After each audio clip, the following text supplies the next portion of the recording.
Oh man, you already know what that was. That was my bro right there yesterday holding down Lowell, Mass, Mill City. Shutting it down. I with no clues. I was new on the countdown. But we got special guests in the building. All the way from North Carolina. Shutting it down. Bringing the heat up here. That's right, my girl. One of my personal favorites on the countdown. Venomiss in the building. What's good? What's good? Oh, girl. What's going on? Listen. We happy you here. Thank you for having me.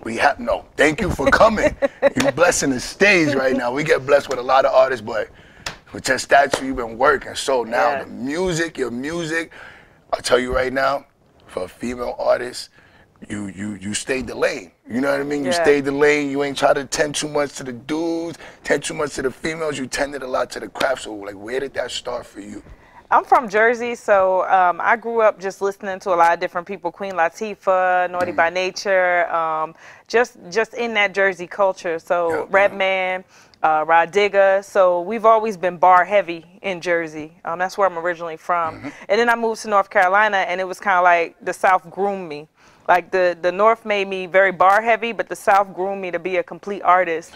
So it just came together perfect. So yeah. Word. So like now, like being like a female artist, and you know, in the world now, in the music world, female artists are really taking no names. You know what I mean? They kicking it down, but they tend to always be like, you know, the rumors like with Cardi B. Right. You know, Cardi B, supposedly she don't write her own stuff. Right. And you know what I mean? But I know you write your own stuff, so like. Venomiss writes it all. Shit, like, all of it. No. The R&B, everything. Anything you hear on a Venomiss song, Venomiss wrote it. So yeah, I write everything. So like now, like being out there in North Carolina, right? Like, and coming from Jersey, like how was the love? At first, like, did everybody just like be like, all right, she's a dope artist, or was they like, all right, let's hear her out a little bit longer, you know what I mean? And they start rocking with you. My first show in North Carolina was an audition to open for Pastor Troy and Crime Mob. That was my first show in North Carolina, and right off the bat, they were like, whoa, like, who is this girl? Like, who is this girl? Where did she just come from? And ever since then, it's just been like the ball's just been rolling. I get love in Jersey. I get love in New York. I get love in North Carolina. It's a great thing because everybody embraces me. So it never felt any different to me. I just work. Now, I wanted to talk to you about, because one of my videos I really like from you is Roofie. Yes. So like, how did you guys come up with the whole concept and idea for that? So Roofie is kind of like my One More Chance record, where you kind of hinting at something, but you're not really saying it all the way. That's where Roofie comes into play. It's one of my favorite records, like, because it was fun. I got to do something different. We came up with the idea for the video. I just wanted to be like a little bit extra, be sexy and flirty, but still be able to ride the lane with the men as well. So it just came to me. Like, I was like, I'm gonna write a song and use myself as a metaphor for a roofie, where somebody's intoxicated with me. And that's just where it came from, and it just grew from there. I had to like watch the video like 2-3 times to be like, yo, wow, like I'm like, I got it, but then I'm like, wait, because the guy's like, you know what I mean? And I'm like, let me watch it again. So like, how was that? Like, how was that for you, like that push? First of all, shout outs to P3. He plays my boyfriend in the video. He's one of my homeboys. He was super excited to play in the video. Like, he's like, oh, I want to act. So I let him be in the video. And the concept for the video, we just grew from there. Only thing we knew was that he was going to be my leading male, and then we kind of built around it. Like, oh, we're gonna use some of these scenes. We're gonna use some of this and some of this imagery, and just put it together and make it a full picture. We wanted to tell a story without going overboard. So.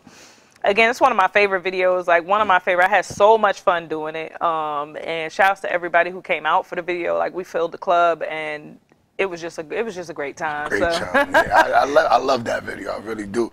Now, like, what do you say, like, when the music like first started to like really like motivate you that you was gonna do it, before you went to North Carolina, when you was just in Jersey? Yeah. You know, he's one of the homegirls on the block chilling with the homies. You know what I mean? Like, when did you decide, like, at that time, to be like, yo, you know what, I want to pursue in a music career? I'd say freshman year in college. You know, I was around a lot of people. I had a friend who was ghostwriting in the industry. He would take me with him to the studio. I would lay hooks so that they could reference it and sell it. And it just clicked with me. I was like, this is what I want to do. Like, this is home. Like, being on stage, this is home. I'm a performer. Like, I like being on stage. I like performing. I like writing. Oh, I love it all. I can't wait to catch one of your performances. I want to be there for it. Yeah, I love it all. Like, I really love it all. And that was the moment for me. I was like, this is what I want to do. So I've just been pursuing it heavy ever since. I try to stay independent. That's my goal. Stay independent as long as I can. So it's just been a constant grind. I love it. So like now, like I said, I'm a big fan. Yeah. We support you big here on Yes, y'all do. So, yes. like your bars, because you got bars, and I believe like your bars is different than what a lot of girls aim for nowadays. A lot of girls aim for like they gotta like be like on some almost like Cardi B, like, oh, you know what I mean? I'll chop it up real quick with the stripper pole, you know what I mean? Turn it up. So like, how is it for you? Because I'm pretty sure you take a lot of pride in keeping like the craft, because you really are keeping the hip hop craft, like the craft itself. You're not bending backwards and sideways to please just the guys in the music. You know it's a catch-22. Most of my fans are males. I'm a woman, so most of my fans are males. So they appreciate the bars. They appreciate the lyricism. And surprisingly, a lot of the females do too, but I'm still gentle enough and soft enough that the females are like, yeah, I relate with you. Like, you work hard, you out here moving, you're not taking no names. Like, I love this because this is just, you know, good energy. And not swagger jacket. Everybody else's flow. There's no female artist that sounds like you. I got a bar in a song. I said, I'm still me on a bus or in a Bentley. And that's just my personality. Like, that's just who I am. I'm going to be who I am, whether I'm on a bus or in a Bentley. That's just my personality. So I really take a lot of pride in making sure that I keep the bars first, no matter what song. Even though Roofie is a fun song, I still make sure I connected the dots. Yeah, definitely. So now you've opened for artists such as like KRS-One. KRS-One, Nappy Roots, Rich Homie Quan, Mario, Lil Mo. Yeah, I've done quite a bit. Yeah. So like now, like opening up for like those different artists, like how did that feel for you? Like each one, because you know each one has a different status. Like KRS-One is like legendary, old school. Rich Homie Quan's like coming up. Yeah. You know what I mean? So how was it for you? For me, the biggest thing for me is I'm a versatile artist, so it doesn't matter who I open up for. I have music to fit every genre, really, honestly. I have trap all the way up to boom bap. Like, I have a little bit of everything. So the first time I opened for KRS-One, we were on the side wing of the stage, and I couldn't see around the curtain. I came around the curtain, there's 5,000 people in there. And that was my first major show, like with that many people, and it was the most surreal feeling I've ever had in my life. Like, when you leave the stage, when you come on the stage, you're nervous, you don't know what they're gonna think of you. But when you leave the stage and everybody's like screaming and cheering for you, and you got them with you with the hands and stuff, I'm like, oh my God, like this is so dope. And then I did Boosie and Cardi B, and that was like 20,000 people.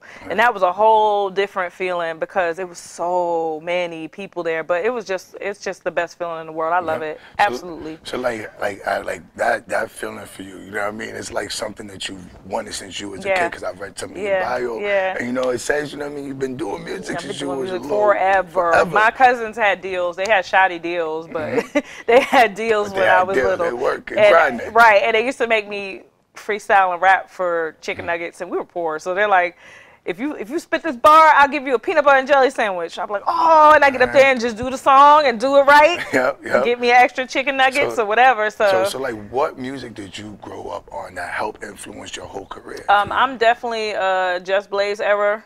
Just Blaze? Definitely a Just Blaze era. Shouts to Just Blaze. I'm definitely early Dipset era. I'm definitely the early Get Rich Die Trying. Like, all that stuff really, really influenced me. Fabulous. Fabulous was one of my favorites. Jadakiss. So open up for Lil Mo, right? Tim Mo? Yeah, it must have been like, I was like, I was so excited. That was a big moment for me. Super. Let me stop. Go, girl. Yeah. So like, where do you see your career going in like the next couple years? Like, Up. for you going up to the Just top. saying, So like, up. what's the next project? You got anything planned for the I future? have an album out now called No Favors, No Regrets, No Apologies. It's my third album. It's my third indie album, so that's a big deal as a female MC, because usually females fizzle out. Like, they do one or maybe two, and they might fizzle out, but I'm on my third album. So this is a big deal for me. Just pushing product. I got more videos coming. And you know y'all will have it, first of all. So like now, like being an independent artist, like where do you, like, how do you see like the love growing for like you on your own base? Like, oh my God, it's grown so much. Like I started with just trying to get people to listen to it. My first album has 1 million streams on Spotify. A million I was gonna get into that. Yes, I beat you to it. So how did you guys push for that? Like your team, your homies, your family? It was a labor of love and a labor of social experimentation. Like, I didn't know what I was doing with it. I just knew I had this album and I wanted people to hear it. And I started with blogs, I started with Twitter, I started with anywhere that I thought somebody might want to listen, and it just took off on its own. Like, it developed its own life. Like, after a while, I didn't have to do anything. It was already moving. And it's like 4 years later on that first album, and it's still, to this day, moving to a point where it sustains itself. So it's making that buzz. No problems there. Yeah. There you go, girl. Yeah. So like now, like, you're gonna be in North Carolina right now. You're gonna go to, after here you're going to New York. Yeah, after here I'm going to New York. I got press runs. Yeah. So like, how does all this come together for you? Like, how does it all just fall into line for you? Like, your publicist, hand in hand, like who's the person behind the scenes? For me, it's I'm very hands-on. That's number one. I'm extremely hands-on. I do a lot myself just because I feel like nobody's gonna go harder for me than myself. So I feel like if I can't push myself to a point where I'm happy, then I can't expect anybody else to. And you know, a lot of independent artists lack that, where they feel as if, all right, I'm gonna drop it and the internet's gonna do it for me, or I get so much love, everybody gonna share it. They only get the 1-2 strangers. Everybody knows me at the club. It's like, okay, but everybody knows the music. Okay, right. So how is that for you? For me, it's just natural. Like, I'm just a grinder. I'm just a go-getter. That's just who I am as a person. So for me, it's second nature to air for me to push it and to hustle it and to move it. Like, that's just what I do. I get out there. I get in front of people. I came here with merchandise. I don't play. I come with T-shirts, wristbands. What you want, a cup? You want what you want, a pen? Like, I come with everything. Branding is very important to me. I'm branded on everything. I have all my social medias match, and all of my accounts are the same, and I have a website that's phenomenal, and I'm on all the major platforms for where you can buy the music. So everything for me is about structure and keeping it together and keep it organized. Yeah, so basically you running yourself and your music as your record That's label, my baby. as you. That's your company. That's you. That's right. That's me. That's what's up, girl. That's what's up, girl. It ain't easy, but it's worth it. Well, you're doing it, though. You're making that move. And I have people behind the scenes who help me and who are like my PR persons here with me. Like, I have people behind me that help me and help me get things done and navigate. But I initiate everything and then I push it out. Push it out. Yeah. Yeah. Structure. So like, what you say would be like your advice to like the younger Venomiss? You know what I mean? The younger Venomiss, the girl that's way young. You know what I mean? 8 years old, and she's like, I want to do music. You know what I mean? They watching you and doing your thing. What's your advice? My advice to the younger Venomiss is don't let anybody tell you not to be yourself. Because when I was young, when I first got into, I was like 17, 18. And you got people, and I talk about this on my first album. I have the interlude on the first album, the intro, is a poem to myself, basically. So it's kind of funny you brought that up. And I'm telling myself, like, I'm a little girl dreaming of an uneven playing field. I was raised too poor for the suburbs, but too broke to keep it real, you know, stuff like that. And the whole point of it is I'm talking to myself, like, don't let people tell you what to be. Don't let people tell you you're not skinny enough or you're not tall enough or, oh, you need to look like this and you need to do that and you need to talk about this, you need to talk about that. Because at 17, 18 years old, that was confusing. I was like, what do y'all want me to do? You know, they're like, oh, you need to look more like Lil' Kim. Oh, no, don't look like Lil' Kim. Be more like Foxy now. Oh, no, but don't do that. Do this. And it was overwhelming. So don't get discouraged. Always be yourself. Yeah, because that's what I meant earlier. Like, you see a lot of these young girls who want to do music, and they sound like Cardi B. Right. Or they trying to sound like, what's the Meet Me Outside girl? Right. You know what I mean? That's sound like everybody. Meet Me Outside. That's about all we know. You know what I mean? But they trying to sound too much like them, and you know what? Even though it works for them, it might not work for you. You being you might just work for you. And it just is natural. You know what I mean? It's just natural. When you are yourself and who you are as a person, you don't have to force anything because that's just who you are. Yep. So, yeah. Preach on, girl. Let them know. But everybody know where to contact you at and reach you at your social media. It's for booking, showcasing. You know what I mean? You can find me anywhere on the web. www.venomissworld.com is the website. @It's Venomiss on Instagram, Twitter, Snapchat, eBay, whatever else you on. @It's Venomiss. All right, so listen, thank you for coming. Thank you for having me. We're about to get into this next video. Yes. Right now, my bro Colin's son, he's from the UK. He's shutting it down. He got some bars. You know what? Before we go, hold on. But listen, I asked a lot of artists to spit, and you've done like 2 different sections already. Do you want to spit a little something before we jump into I'll spit a little bit. Let it go. Okay. I ain't the best that ever spitted or the best that ever did. I'm the best at being me, the best me that ever lived. Heroic in the booth, I'm standing wide-legged and thick. I pour my life out on this mic like it's gonna listen when I spit. Shutting it down. Listen, thank you for that. We needed that. Blessing the stage. Like I said, it's Colin's son. Let's go. Number 4 in the countdown. Heartless. Hey, Venomiss in the house.